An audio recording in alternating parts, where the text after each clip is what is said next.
더불어민주당의 2021년 전당대회 돈봉투 의혹의 핵심 피의자인 송영길 전 대표가 잠시 뒤 검찰에 자진 출석합니다. 검찰은 당장은 조사할 게 없다며 출석을 하더라도 돌려보내겠다는 입장을 재차 밝힌 상황입니다. 한편 이진복 정무수석이 태영호 의원에게 공천권을 빌미로 한일 관계 옹호 발언을 해달라는 취지의 요청을 했다라는 내용의 음성 녹취가 보도가 돼서 논란이 되고도 있습니다. 관련 내용 포함한 정치권 이슈들 오늘 원영섭 국민의힘 공정미디어 소위위원, 한민수 더불어민주당 대변인과 함께 짚어보겠습니다. 두 분 어서 오십시오. 네, 안녕하십니까. 안녕하세요. 일단 저희가 조금 전에 화면도 보여드렸죠. 서울중앙지검 송영길 전 대표가 오늘 검찰에 자진 출석한다. 오전 10시에 출석하겠다고 해서 이제 곧 그 모습을 보일 것으로 보이는데 검찰의 입장은 확고하거든요. 지금 출석을 해도 당장 조사할 수 없다라는 내용인데 그럼에도 불구하고 자진 출석하게 되는 이 배경에 대해서 일단 민주당이 먼저 여쭙겠습니다. 일단은 2012년이었나요? 국민의힘의 전신인 한나라당에서 돈봉투 의혹 사건이 불거지고 10년이 넘었습니다마는 비슷한 유형의 전당대회를 둘러싼 이런 의혹이 불거져서 참 민주당 일원의 한 사람으로서 국민 보기가 현재는 의혹 단계입니다마는 그럼에도 불구하고 상당히 민망하고 죄송스러운 마음을 갖고 있습니다. 저희 전직 당대표가 이 관련된 혐의와 관련해서 자진 출석해서 본인의 입장을 밝히고 스스로 조사를 먼저 받겠다고 했습니다. 일단 그 송영길 전 대표가 프랑스 파리에서 방문 교수로 연구 활동을 하다가 그 일정이 대단히 본인도 밝혔지만 되게 촘촘했어요. 근데 조기 귀국을 했고 귀국한 지가 거의 열흘이 가까워지고 있죠. 그 사이에 이제 송영길 전 대표께서는 파리에서도 그렇고 들어오면서도 그렇고 모든 책임은 나에게 있다 이런 얘기를 했고 검찰이 하루라도 빨리 본인을 소환해달라. 그러면 거기에 대해서 본인이 아는 대로 다 진술을 하고 거기에 합당한 책임을 지겠다고 얘기를 했기 때문에 저는 그런 차원에서 지금 송영길 전 대표가 오늘 자진 출석을 하고 검찰 조사를 받겠다는 입장을 밝힌 것으로 이해하고 있습니다. 물론 과거에도 검찰의 소환 요구가 없었는데 스스로 출석을 했던 정치인의 사례는 있습니다. 일단은 지금의 배경과 상황을 좀 어떻게 보고 계시는지요? 지금 이제 송영길 대표가 이제 자기 정치를 하시는 거세요. 자기 정치를 하는데 그러면 이 정치에 의도가 있을 거거든요. 보통 검찰이 소환 요청을 하면 그때 나가지 소환 요청 안 하는데 나가는 경우는 굉장히 이례적인 경우고요. 그리고 지금 그러면 이분이 지금 이런 정치 행위를 하는 이유가 뭐냐? 처음에 이제 프랑스에 그 12월에 출국을 할 때 그때도 이제 그 이정근 관련한 수사를 있음에도 불구하고 나가는 거에 대해서 그게 도피성이 아니냐는 이야기가 많이 있었어요. 이정근 부총장이 그 10월 말인가 이제 기소가 되거든요. 그 당시에 이제 그 이후에 이제 연쇄되면서 그때 이제 송영길 대표가 프랑스에 출국한 게 그 범죄 때문에 도피성으로 출국한 게 아니냐는 이야기가 있었는데 지금 이제 이렇게 본인이 자진 출석하는 거는 나 그때 도피성으로 출국한 거 아니야. 나는 그때 진짜 일이 있어서 출국을 한 거고 일이 있어서 출국했다가 어쩔 수 없이 억울하게 지금 들어온 거지. 나는 얼마든지 검찰에 나가서 해명을 하든 변명을 하든 할 자세가 돼 있는 사람이다라는 본인 정치를 하고 계시는 거예요. 내가 그 수사를 피하지 않는다라는. 그런데 이 어필이 글쎄요, 큰 의미는 없을 것 같습니다. 수사에 적극적으로 임하겠다라는 것이 이제 장기적으로 구속을 피하려는 의도도 있을 것이라고 하는데 이런 부분도 좀 영향을 받긴 합니까? 아니요, 그 구속을 이제 피할 수 있느냐 없느냐가 여기에서 내가 나가서 조사받겠다 이런 걸로 해가지고 결정될 대권은 이미 지나지 않았나 하는 생각이 들고요. 보통 지금 보도되는 내용들이 과거에 유해창 한나라당 총재라든지 안희정 전 지사들이 자진 출두해서 수사에 적극 협조한다라는 모습을 보여줬다. 그 전철을 밟는 게 아니냐 이런 보도들이 나와서요. 아니 근데 지금 이제 기자회견에서 보면 본인이 모른다고 하는 거잖아요. 지금 저희 화면을 좀 보여드리고 있는데 송영길 전 대표가 이제 모습을 드러낸 것 같습니다. 지금 저희 화면을 보면은 모습이 보이진 않습니다만 취재진들이 굉장히 좀 긴박하게 움직이고 있고요. 지금 보입니다. 그 출석에 앞서서 이제 기자회견도 잠시 예정이 되어 있기 때문에 이제 좀 장례가 좀 정리가 되면 어떤 이제 발언도 할 것 같습니다. 말씀 좀 이어주시죠. 네, 근데 지금 이제 이야기하시는 이런 이제 자진 출석은 그냥 그 사전에 협의도 없이 기습적으로 그냥 나가는 거거든요. 그러니까 오지 말라고 하는데 왜 오냐라고 지금 검찰에서는 이야기를 하고 있는 거고 그리고 이게 송영길 대표 개인의 일종의 자아실현 같은 거예요. 그러면 이제 민주당은 이 상황이 좋을까요? 근데 민주당은 송영길이라는 이름이 언론에 나오면 그 돈봉투 사건이 계속 소환이 되거든요. 화면 전환이 돼버린다고 방송 네네. 용어로 따지면. 네. 그러니까 그 전에 이제 윤석열 대통령의 이제 방미 성과를 또 공격하고 영부인에 대해 이런 공격하고 자기들은 이런 여러 가지 상황에서 정치적으로 공세를 해야 되는데 송영길 대표 이야기가 딱 떠오르는 순간 민주당은 그게 스톱이 되고 돈봉투로 모든 이슈가 다 그 블랙홀처럼 빨려 들어갑니다. 예. 이게 그 민주당한테도 전혀 좋지 않고 짜증나는 상황인데 그 송영길 대표가 나는 결백하고 나는 이제 문제가 없고 나는 도피한 게 아니고 이런 이야기를 자기 정치 주장, 자기 자아 실현을 위해서 지금 나가는 거라서 민주당 입장에서도 굉장히 좀 짜증나는 상황이죠. 사실 제가 말씀드렸을 때만 해도 이제 기자회견을 좀 할 것처럼 이제 옆에 이제 마이크도 준비가 돼 있는 모습이 있었는데 뭐 잠시 어떤 손짓을 하고 입장 발표 없이 바로 검찰에 이제 들어갔다고 보도가 됐고요. 검찰은 역시나 이제 형사 절차에 맞지 않기 때문에 조사 불가 입장을 밝힌 것으로 보입니다. 지금 보여드리는 이제 이 화면은 조금 전에 검찰에 출석하는 모습입니다. 서울중앙지검의 모습이고요. 말씀드린 것처럼 특별한 언급 없이 이제 들어갔는데 민주당 내에서는 지금 이 모습을 좀 어떻게 바라보고 있는지 혹시 분위기를 좀 감지한 게 있으신지요? 근데 일단은 최근에 우리 그 민주당 현역 의원인 김의겸 의원을 가지고 언론에 이분이 기자 출신이니까 아마 개인적으로 송영길 전 대표 측하고 얘기가 있었는가 본데 그 보도가 나자 이게 또 적절하냐 논란이 있었잖아요. 네, 그렇죠. 저는 뭐 개인적 인연으로 하는 거라고 합니다만 그래도 지금 본인이 탈당한 상태에서 조기 귀국까지 했고 저도 뭐 좀 이상하다 싶게 봤는데 바로 이제 취소를 했고 해프닝으로 끝나지 않았습니까? 그렇기 때문에 지금 송영길 전 대표와 당과는 뭐 이런 관련된 논의나 협의 같은 건 제가 알기로는 전혀 없는 걸로 알고 있습니다. 다만 이제 송영길 전 대표가 정치를 오래 하셨기 때문에 개인적인 인연이 있겠죠. 그런 부분들 제외하면은 저 또한 그 예. 송영길 전 대표의 결단이라고 볼 수 있고 본인의 판단으로 한 겁니다. 과거에 뭐 이해창 총재나 한나라당 총재나 황교안 지금 국민의 대표나 이런 분들이 이제 출석해서 받을 때도 예. 본인의 판단이 있었을 거예요. 그래서 이번에도 송영길 전 대표는 저는 송 전 대표가 파리에서도 그렇고 들어와서도 그렇고 지금의 저런 모습을 보면은 네. 본인 나름대로는 첫째는 책임감을 갖고 계신 거고 주변 사람들 지금 뭐 조사하고 수사하고 있지 않습니까? 그리고 예. 모든 책임은 본인에게 있다는 그런 차원에서 계속적으로 수사를 빨리 받고 싶다 의지를 밝히고 자진 출석해서 실제로 검찰의 조사를 받겠다는 생각인 것 같습니다. 예, 검찰 같은 경우는 굉장히 좀 단호하게 이제 돌려보내겠다라는 입장을 보여주고 있는데 이런 거는 이제 글쎄요 검찰의 자신감이라고 좀 봐야 되겠습니까? 어떻게 좀 보고 계세요? 그 자신감의 문제도 있지만 지금 이게 그 업무 처리에 시퀀스가 있거든요. 예. 그러니까 어느 정도 수사가 되고 그 송영길 대표가 나가기 싫어도 나가야 될 때가 올 건데 그거를 이제 그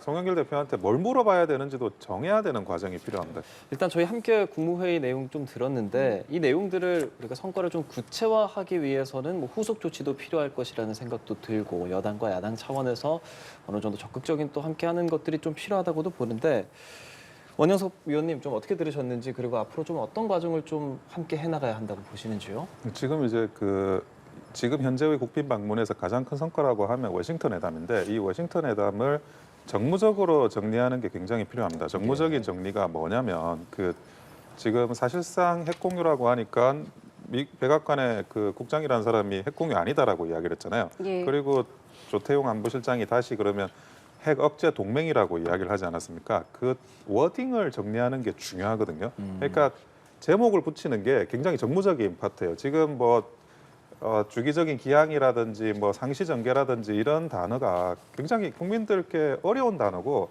제 말은 이제 그 웬만한 밀리터리 덕후나 뭐 핵무장론 덕후가 아니면 그게 무슨 말인지 저도 잘 모르겠어요. 저도 찾아봐야 돼요. 근데 그런 걸 가지고 성과라고 이야기를 하면 국민들께 와닿을 수가 없거든요. 근데 핵 공유라는 게 이제는 용어 정리를 만약에 해야 된다 그러면 용어 정리를 할 필요가 있는데 그 공유라는 단어가 법적인 정의가 있는 단어예요. 공유라는 단어는 이제 다수 당사자의 소유 관계를 뜻하는 민법상의 용어이기 때문에 그러면 공동 소유냐라고 외국에서는 그러니까 미국에서는 그거를 이의 제기를 할 수 있는 부분이거든요. 그래서 핵 억제 동맹이라고 표현했는데 그것도 너무 길고 뭐 핵 동맹 정도 그러니까 이렇게 간단하게 정의 내릴 수 있는 단어를 만드는 게 정무적으로는 가장 우선시돼야 될 후속 조치라고 보여집니다. 국민에게 와닿을 수 있도록 좀 정무적인 정리가 필요하다라는 얘기였고요. 한 대변인님, 뭐 구체화를 하기 위해서 야당과의 뭐 협조도 필요할 거라는 생각도 들고 앞으로 후속 조치 어떻게 해나가야 한다고 보세요? 저는 20분 가까이 대통령 말씀했는데 대통령한테도 조금 미안한 얘기입니다만 만약에 이런 생각 해봅니다. 한일 정상회담 끝나고도 제가 그때 그 국무회의 때 이 자리에 있었어요. 예, 기억해 보시면 한일 정상 굴욕적이라고 하는 한일 정상회담. 그때도 대통령이 30분 가까이 성과라고 길게 말씀하셨는데 저는 이런 생각을 한번 해봐요. 저도 기자 생활을 오래 했으니까. 만약에 진짜 성과면은 대통령이 다른 자리도 아니고 국민들한테는 설명할 수 있어요. 왜냐하면 국민들은 보도만 접하고 잘 모르시니까. 국무회의는 자기의 정부, 자신 정부의 장관들하고 수석급들 최고위 고직들만 모인 자리입니다. 거기에서 20분, 30분을 설명할 정도면 자기들 내부에서도 성과라고 판단 안 하는 거죠. 좀 야박하게 얘기하면. 그 성과라고 다들 느끼고 있으면 대통령이 저렇게까지 20분까지 막 20분 가까이 열성적으로 이 얘기 저 얘기 하겠습니까? 저는 그래서 좀 야박하게 들릴지 모르겠습니다만 말의 성찬만 넘쳐나는 빈소욕이었다. 정말 걱정입니다. 지금 기시다 총리가 한일 정상회담 이후에 지지율이 50%가 넘었다고 합니다. 저는 바이든 대통령도 조금 있다가 지지율 폭등할 것 같아요. 왜 우리가 이러니까? 아까 좀 전에 뭐 한두 가지 짚어드리면 핵 문제, 이거를 아마 우리가 다른 거 다 내주더라도 핵을 문서화하자고 매달린 것 같아요. 지금 정황이 다 드러난 거 보면은. 근데 결국 실패했지요. 그 핵그룹 협의, 지금 이거 말고 우리나라에 지금 3개가 있습니다. 국장급, 차관복급, 차관급, 외교 국방 차관급 핵 확장 협의체. 그러면 이번에 만든다는 거에 대해서 기자들이 물어봤어요. 그럼 적어도 급이 어떻게 됩니까? 차관복급이랍니다. 이미 있는 차관복급이 있어요. 최소한 장관급이라도 올려야 뭔가 권위가 쓸 거 아닙니까? 말을 못해요. 뭘 논의하냐고 하면 앞으로 논의하겠다고 합니다. 그리고 겨우 그냥 여당과 대통령실이 모두 한꺼번에 그냥 핵 공유하기로 했다. 느끼게 될 것이다. 자화자찬을 했는데 바로 백악관이 부인을 해버렸습니다. 그래서 정말 진짜로 안보 문제 중요한데 실제로 뭔가 구체적으로 대통령 말씀대로 논의됐다면 후속 조치를 잘 했으면 좋겠습니다. 정말 국민들 느끼기에 아 정말로 하고 왔구나. 대통령께서 노래만 하신 게 아니고 정말 성과를 얻으셨구나. 보일 수 있도록 해줬으면 좋겠고요. 반면에 여기에 주력을 하다 보니까 반도체법이나 인플레 감축법 하나도 못 얻었어요. 우리 기업들 큰일 났습니다. 오히려 러시아와 중국에 진출한 기업들은 큰일 났다는 아우성들이 지금 들려오고 있습니다.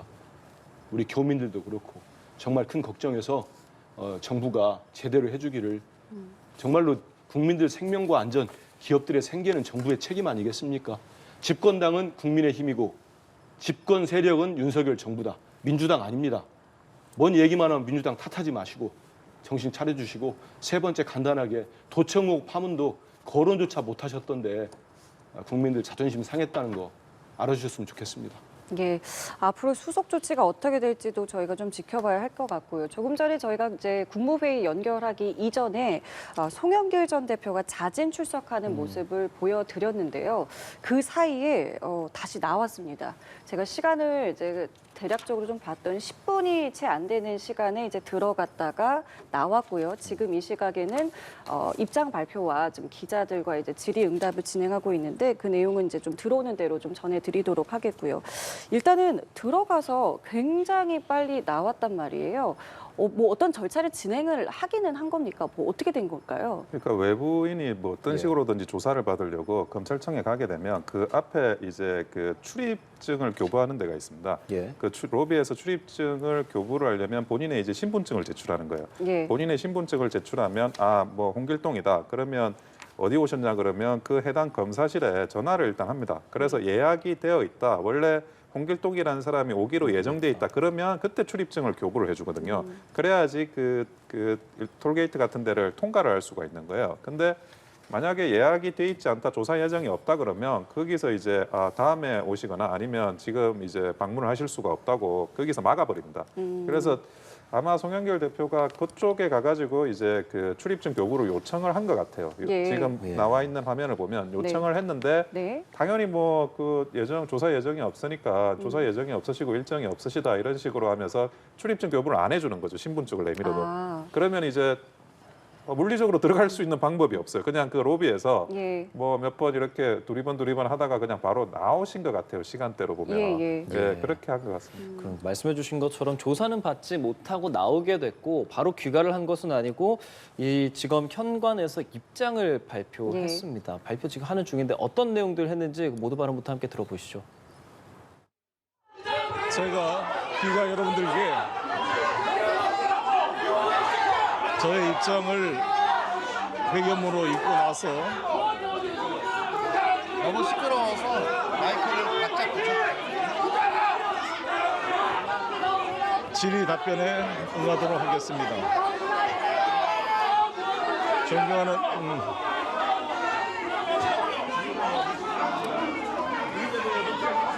주위 사람을 괴롭히지 말고 저 송영길을 구속시켜 주시기 바라겠습니다.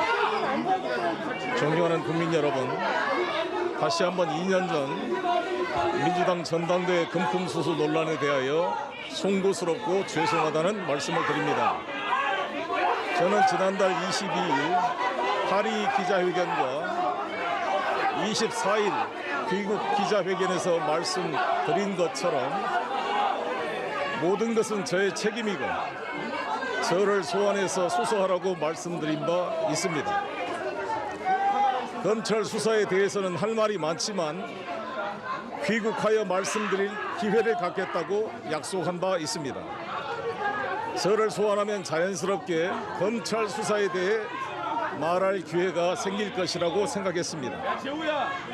그러나 귀국한 지 일주일이 지났지만 검찰은 저를 소환하지 않고 저의 주변 사람들을 괴롭히고 있습니다. 20대 막 결혼하여 갓난 아이를 키우고 있는 신혼부부, 혼자서 어린 아들을 키우면서 힘겹게 일하고 있는 워킹맘, 검찰은 20, 30대 비서들을 압수수색, 임의 동행이라는 명분으로 데려가 협박하고 윽박지르는 무도한 행위를 하고 있습니다. 존경하는 국민 여러분, 검찰의 수사 대상이 된다는 것은 정말 고통스러운 일입니다. 그러나 범죄 행위가 있다면 당연히 수사를 받아야겠지요. 증거에 기초한 수사를 해야지 사람들을 마구잡이로 불러서 별건 수사로 협박하고 윽박질러 진술을 강요하는 전근대적 수사는 안 됩니다. 인생털이 먼지털이식 별건 수사로 주변 사람들을 괴롭히고 인격살인을 하는 잔인한 검찰 수사 형태는 반복되어서는 안 된다고 생각합니다. 수사를 시작하기도 전에 피의 사실이 유출되어 전 언론에 공개되어 매일매일 언론이 추측성 기사를 남발하고 한 사람의 인생을 짓밟고 먹칠을 하는 행태는 정말 엄청난 부담으로 다가옵니다.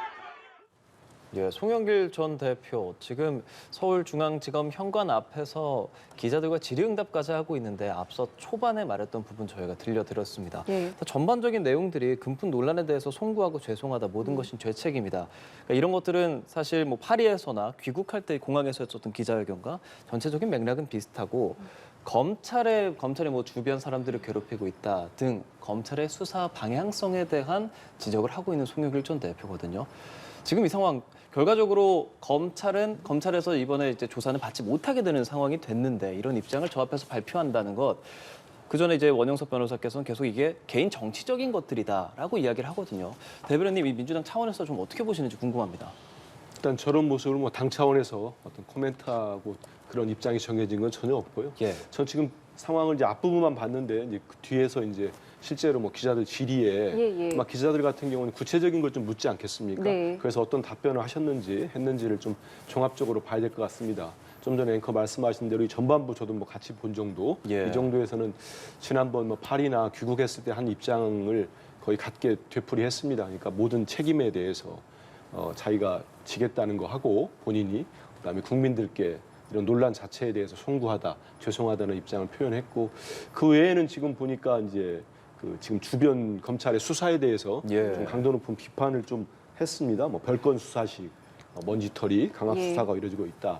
여기에 대해서는 뭐 제가 세부적인 내용을 모르기 때문에 어떤 구체적인 게 있어서 송 전 대표께서 이렇게 비판하신 내용은 잘 모르겠습니다. 근데 다만 이제 예전 같은 상황을 보면 이제 이해창 뭐 한나라당 총재랄지 황교안 미래통합당 대표 다 지금 국민의힘 전신 당의 대표들이셨는데 당시에도 야당 제 기억으로는 야당 대표 때 이제 검찰 수사를 스스로 가서 받았던 걸로 알고 있습니다. 근데 지금 이제 송 전 대표는 아예 그냥 지금 상황을 봐서는 검사실이랄지 이런 그 수사를 담당하는 거기 반부패 수사부인가요? 거기까지도 들어가지 못하고 입구에서 그냥 내쫓기든 나온 것 같은데 저런 모습들이 참 착잡하다 이런 말씀 드리겠습니다. 그러니까 내용을 보면은 사실 지난 두 차례 기자회견이랑 크게 다른 건 없습니다. 말씀하신 것처럼 지금 진행되고 있는 기자회견에서 또 어떤 이야기가 나오는지는 저희가 좀 더 지켜봐야겠습니다만은 초반 이 5분 정도 앞에 이제 기자회견 내용만은 봤을 때는 검찰의 현재 지금 진행하고 있는 수사를 굉장히 강도 높게 비판을 했습니다. 전 근대식 근대적인 수사다, 먼지털이식 수사다, 뭐 협박을 하고 있다 등등의 이야기를 강하게 이야기를 하고 있습니다. 어떻게 좀 들으셨어요? 근데 모두 발언에서 어쨌든 모든 것은 제 책임이라고 이야기를 하는 거 보니까 예. 이재명 대표보다 나은 것 같아요. 이재명 대표로 모든 것도 제 책임도 아니고 그리고 이제 뭐 그 검찰이 뭐 과도하게 수사한다 그런 거는 뭐 그때도 이재명 대표 때도 그렇고 뭐 비슷하게 이야기를 하시는 것 같은데 근데 그래도 자기 책임이라고 자기 워딩으로 말할 정도니 뭐 근데 저게 이제 그러니까 도의적인 책임에 대한 부분을 좀 강조하는 거라고 이제 지난 두 차례 기자회견 맥락에선 좀 그렇게 읽혔죠. 이재명 대표는 그런 이야기도 안 하셨잖아요. 아하.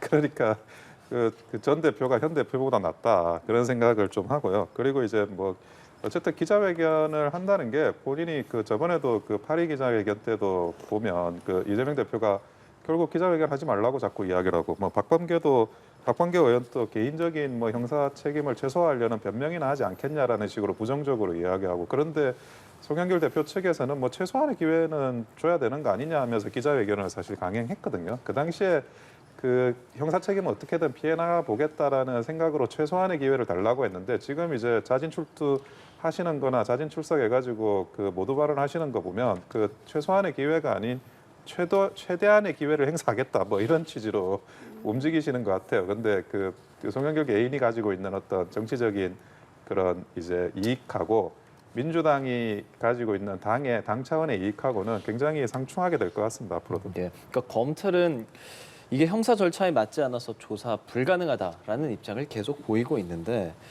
이 경성 캠프 핵심 관계자 3인 추가로 압수수색하기도 하고요.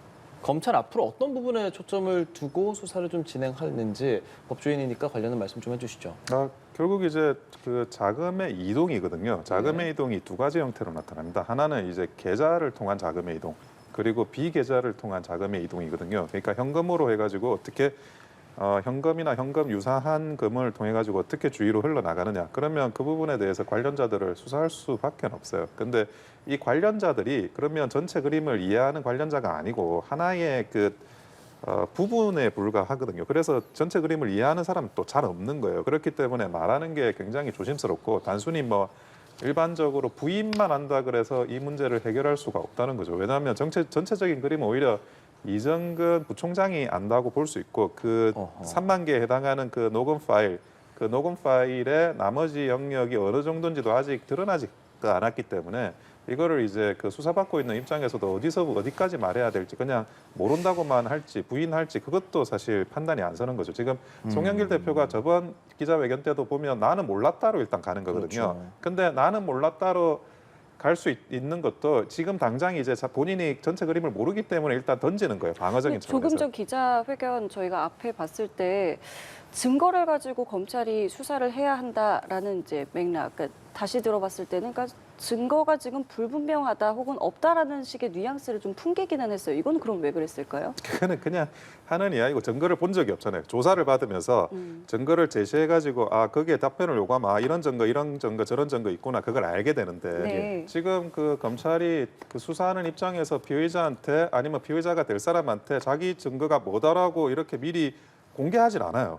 그러니까 공개를 원래 안 하는 게 정상인데 나한테 공개 안 했으니까 증거가 없는 거다라고 이야기하는 거는 그냥 말장난하시는 거라고 보여집니다. 예, 주거지에다가 우리가 뭐 먹고 사는 문제연구소라고 하는 사무실을 압수수색하기도 하고 게다가 이런 부분에서 이제 후보는 말씀하신 것처럼 몰랐다 혹은 일일이 챙기기 어려웠다라는 입장을 계속 보이고는 있는데 검찰에서는 강하게 압수수색도 하고 압박을 하고 있단 말이죠.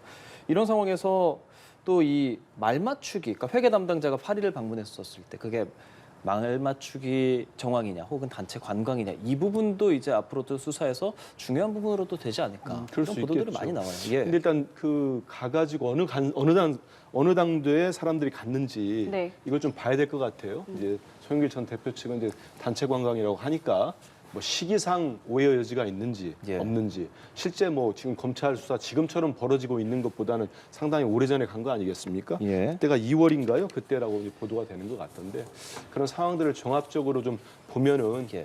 판단할 수 있을 것 같고요. 근데 지금 검찰 수사가 일단 검찰이 그 민주당 의원 2분 압수수색하고 가장 핵심적이라고 하는 이제 한국감사협회 회장이 강래구 회장에 대한 영장을 청구할 때는 뭐 저를 비롯해가지고 모두가 당장 이거는 검찰이 저 정도 이렇게 혐의 사실을 피의 사실을 공표하고 모든 보도가 나올 정도면 당연히 영장이 떨어지겠구나 이런 생각을 했을 거예요.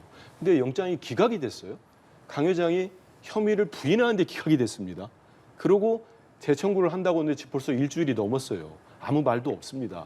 그리고 또 이제 이정근 사무부총장은 그 반부패 수사 2부 불쌍의 검사를 녹취 파일을 유출한 혐의, 이른바 공무상 기밀 누설 혐의로 고소를 했습니다. 이런 상황을 보면은 저는 뭐 검찰 수사도 처음에 이렇게 막 알려지고 보도된 거에 비해서 뭐가 문제가 있는 거 아닌지 이런 지적할 부분들이 있지 않나 하는 생각이 들고 우리 원 변호사도 보니까 이제 제가 이력을 보니까 이제 뭐 국민의힘 소속이라 저런 말씀하는 것 같은데. 그 송영길 대표에게다가 왜 이재명 대표를 해서 깨알처럼 비판하는데 뭐 그런 식으로 접근하면은 국민들이 좋게 보겠습니까? 딱 제가 볼 때는 지금 법무장관 스타일이에요. 왜 김건희 여사하고 영부인하고 카톡을 수백 차례 했냐 물어보면 딴 얘기합니다. 얘기 안 해버려요. 굴욕적인 한일 정상회담에서 민주당이 비판하면 왜 반일 선동하냐고 다른 프레임을 돌려버립니다. 예. 도청 의혹 파문냈는데 한마디 왜 말도 못하냐면은 왜 반미 선동하냐고 돌려버립니다. 이런 식으로 집권당 사람들이 하는 게 우리 국민들 마음에 들겠습니까?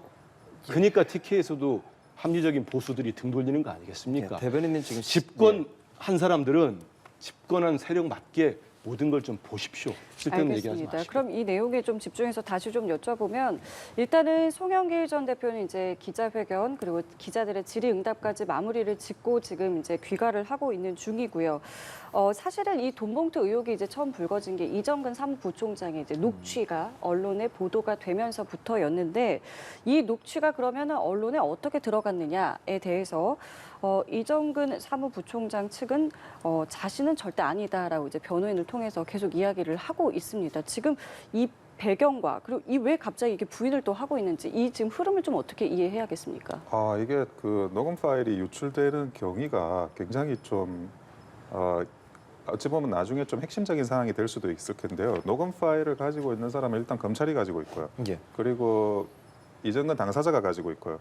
예. 이정근의 변호사가 가지고 있고요. 그리고 이제 이정근의 가족이 가지고 있을 수가 있습니다. 근데 그게 이제 그 JTBC로 유출이 되지 않았습니까? 근데 그러면 이게 검찰에서 유출을 했느냐? 검찰이 JTBC에 사실은 뭘 믿고 JTBC한테 유출을 할 수 있는지 그게 나중에 드러나기라도 하면 이게 굉장히 큰 이제 그 수사에 관련한 좀 장애물로 작용을 할 수가 있는데 굳이 검찰과 JTBC가 이거를 서로 합의해 가지고 유출해서 방송을 할 이유가 전혀 없거든요. 근데 일단 사실 무근이라고 밝히기도 예, 했고요. 또 검찰은 사실 무근이라고 당연히 밝히고 본인이 그런 실익이 없는데 그런데 그거에 일어났어요. 그러면 이정근 측이라고 하지만 그러면 이정근과 이정근의 가족 또는 변호인 그 이분들을 의심을 좀 해봐야 될 필요가 오히려 자기 자신을 의심해야 될 필요가 있는 것 같아요. 근데 이정근 그분은 이제 구치소에 있으니까 본인이 어떻게 뭐 JTBC하고 컨택할 수 있는 방법은 없고 그러면 이제 가족 아니면 이제 변호인인데 근데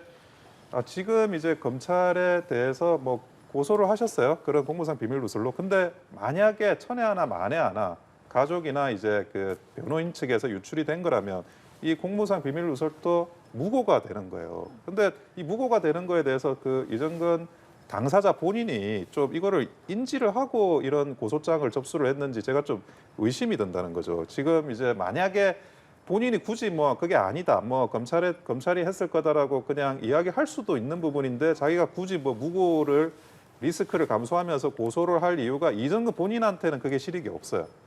그러니까 본인이 지금 그 변호인과 제대로 이렇게 소통하고 있는 건지 그 유동규 건도 봐도 이게 변호인이 붙었는데 그 변호인이 뭐 감시자냐 변호인이냐 자기가 알 수 없다 그래가지고 그 변호인을 사임시키고 자기가 이제 그 국선 변호인하고 같이 일하고 있지 않습니까? 그런 것처럼 이정근 그분도 좀 이거를 그냥 단순히 그 변호인 말만 믿지 마시고 좀 다각적으로 검토를 해보시는 게 필요한 부분이라고 생각이 듭니다. 예, 녹취가 어떻게 흘러나왔는지는 조금 더 지켜봐야 할 것 같고요. 민주당 지난 금요일에 원내대표 선출했잖아요. 박광원 신임 원내대표가 됐고 그리고 나서 지금 원내대표단 인선까지도 발표가 된 상황인데 이 인선 면모를 이렇게 쭉 보면 뭐 한 분 한 분 봤을 때 이제 법조인 출신들이 좀 있기 때문에 이게 뭐 이렇게 좀 민주당 안에서 지금 상황이 워낙 좀 이렇기 때문에 이런 사법 리스크에 좀 대응하는 차원인가 뭐 이런 류의 해석들 좀 나옵니다, 대변인님. 그렇습니까? 예.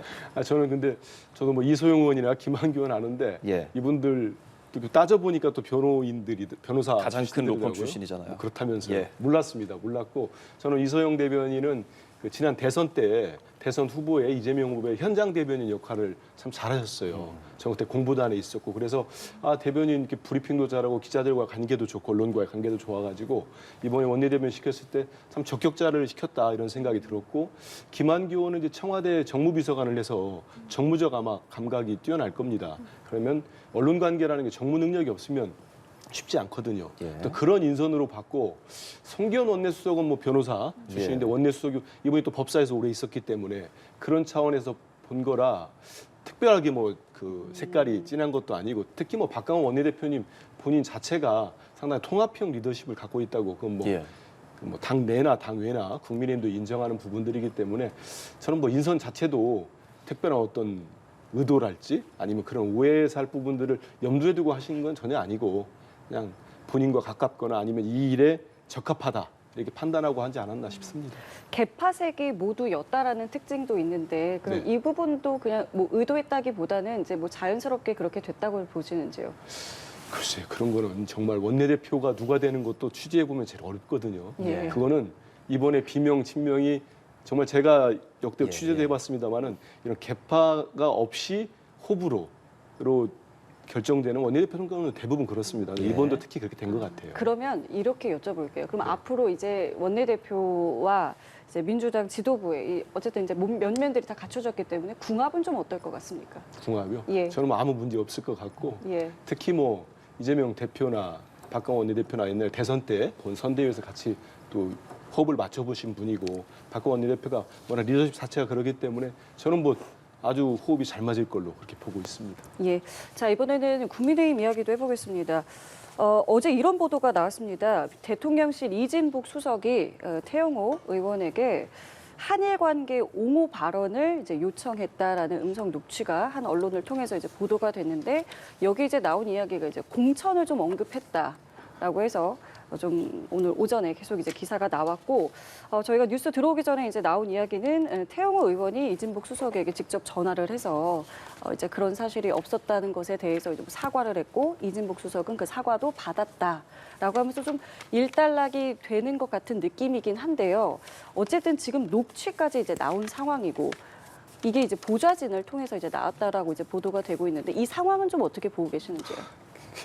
대형 의원이 이제 뭐 이런 말을 보좌진들한테 하는 것도 굉장히 좀 불미스러운 이야기입니다. 예. 그러니까 그런 발언 한다 그래서 그 공천이 좌우되는 것도 뭐 그럴 일도 없고 예. 뭐 여의도판에서 다 아시겠지만 그런데 그걸 가지고 보좌진한테 그거를 설명하고 그러면 그렇게 설명한다 그래서 보좌진이 그러면 한일 관계 옹호 발언하면 공천 받겠구나 생각하는 보좌진도 없어요.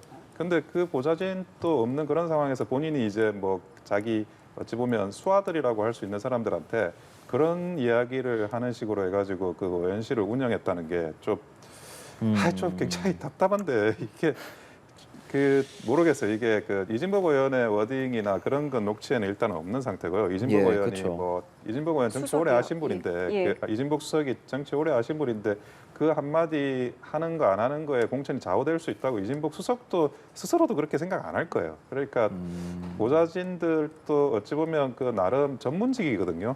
그 다 이제 정치판 돌아가는 걸 어느 정도 아는 사람들인데 그런 사람들한테 이런 말을 했다는 것 자체가 태영호 의원이 조금 좀 안타깝습니다. 내부 단속에서 좀 문제가 있었다라고 개인적으로 좀 보시는 건지요? 내부 단속도 문제고요. 그러니까 내부 단속 그 보좌진이라는 게 이제 어쨌든 의원을 위해서 일을 하시는 분들이잖아요. 예. 이런 분들이 좀 태영호 의원을 어떻게 바라보는지에 대해서 드러나는 부분이기도 하고 예. 그리고 이제 너무 쉽게 이렇게 말을 보좌진들한테 가벼운 이야기를 하신 게 아닌가 하는 생각이 듭니다. 예, 지금 이제 뭐 김재원, 태용우 최고위원에 대한 징계 절차를 개시한다. 이르면 8일, 늦어도 18일까지 나온다. 뭐 이런 보도들이 쭉쭉쭉 나오는 상황에서 이것도 만약에 뭐 사과를 하고 만약에 너무 과하게 이야기한 거다, 없는 사실을 말한 거다라고 한다면 또 징계 절차에도 또 영향이 있을 수도 있을 것 같다는 생각도 들고요. 근데 그 집권당 최고위원이신데 보좌진들하고 무슨 얘기는 할 수는 있을 겁니다. 근데 저도 이제 어제 보도를 보고 직접 보도를 보니까 없는 사실을 저렇게까지 구체적으로 할 수 있을까? 그러니까 정부 수석을 만났더니 다 얘기를 하지 않습니까? 이렇게 해주면은 뭐 공천 얘기도 했다. 그렇죠. 뭐. 근데 그러고 난 다음에 실제로 태영호 최고위원께서 좀 듣기에 거북스러울 정도로 많이 칭송을 했어요. 특히 저도 깜짝 놀랐던 게 일본의 외교청사라고 아시지 않습니까? 외교청사에서 이번에도 독도 영유권을 주장해가지고 우리 외교부가 거기 대상가에 공사를 초치해서 항의까지 했어요. 근데 이분은 그 외교청사에 대해서 한일 뭐 새로운 관계의 이정표라고 했나요? 그래가지고 당내에서도 비판을 받았어요. 그런 것들이 저 보도 이후에 제가 이렇게 돌이켜 보면은 진짜 본인들은 아니라고 하지만 뭔가 유사한 얘기들이 왔다 갔지 않았을까.